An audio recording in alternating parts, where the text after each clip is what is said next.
Muling nagmarcha sa EDSA ang iba't ibang grupo para manawagang wakasan na ang korupsyon dito sa bansa. Git ng ilang nakiisa, wala silang pinipiling panig basta lahat ng sangkot mananagot. At live mula sa EDSA People Power Monument, nasa frontline ng balitang yan, si Mobile Giorno Bea de Guzman. Bea, gaano karami ang nakiisa dyan sa rally?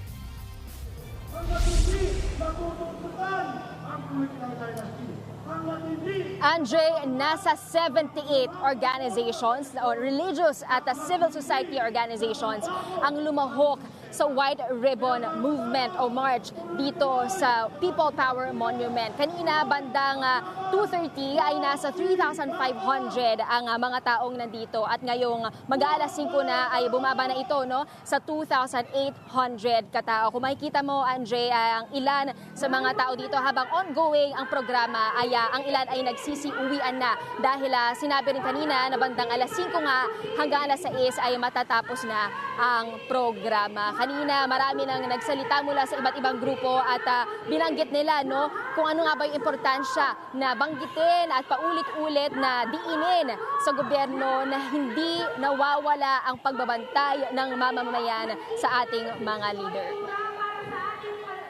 Pasado alauna ng hapon, nagmarcha na ang religious at civil society groups mula EDSA Shrine pa People Power Monument sa Quezon City.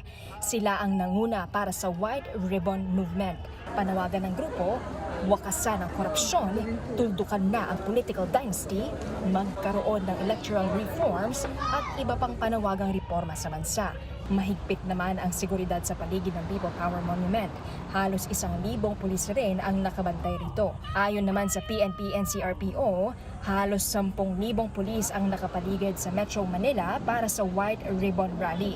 Bago nga ang marcha, nagkaroon muna ng misa sa EDSA Shrine. Pinangunahan ito ni Kidapawan Bishop Colin Bagaforo. Ayon kay Bishop Bagaforo, hindi na nila inaasahang singdami ng lumahok sa trillion peso march ang makikiisa ngayong araw.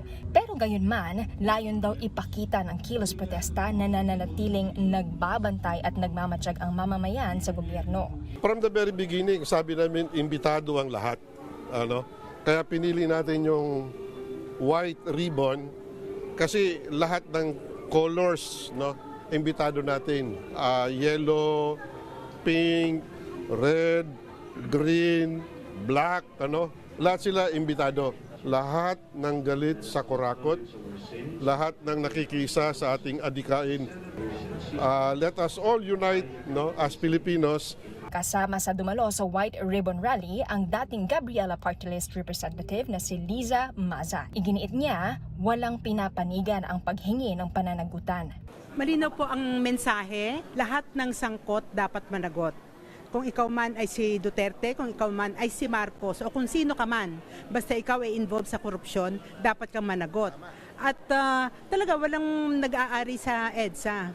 Tayo po ay hindi tayo maka-Duterte. Hindi po tayo maka-Marcos. Bukod sa kanya, present din ang mga dating mambabatas na sina Franz Castro, Satur Ocampo at Teddy Casino.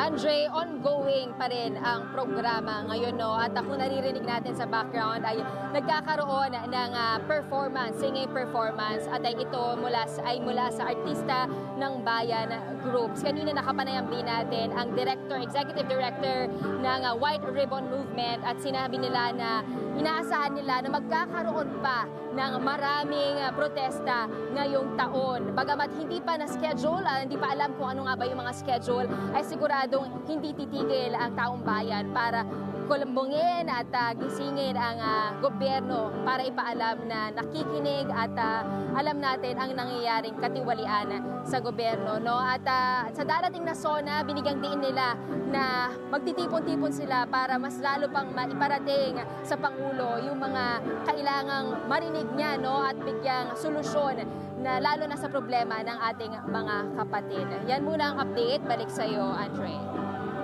Well, nabanggit mo naman na, Bea, na magkakaroon ulit na kilos protesta, malawakang kilos protesta, itong White Ribbon Rally, 78 civil society organizations. Hanggang alas 6 lang yan, pwede pang dumalo, Bea? Tama ba?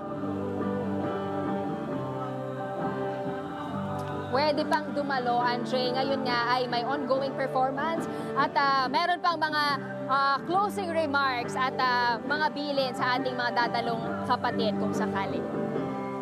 Mag-iingat kayo dyan. Maraming salamat live mula sa EDSA People Power Monument, Bea de Guzman. Mga kapatid, Andre Felix po, iba na ang may alam at may pakialam sa panahon ngayon. Para po sa tuloy-tuloy na balitaan sa Frontline kahit weekend, mag-follow at mag-subscribe na sa social media pages ng News 5.